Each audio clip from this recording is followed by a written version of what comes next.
Friends, आज मैं आपको वाटरमेलन स्मूदी बनाना बताऊंगी। ये बनाना बहुत आसान है और इसको पीने के बाद आप काफ़ी रिफ़्रेशिंग फील करेंगे। तो चलिए हम अपनी स्मूदी बनाते हैं। मैंने एक वाटरमेलन को उसके शीट्स निकालकर इस तरह से टुकड़ों में, ये देखिए, काट लिया है। अब हम इसको जार में डालेंगे। वाटरमेलन को अब हम ग्राइंड करेंगे।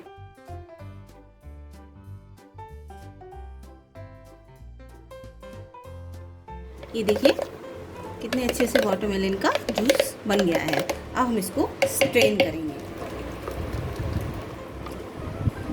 वाटरमेलन स्मूदी तैयार है, तो अब हम इसको सर्व करते हैं।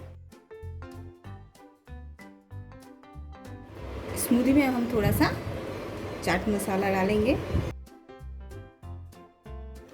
साथ में कुछ आइस क्यूब्स।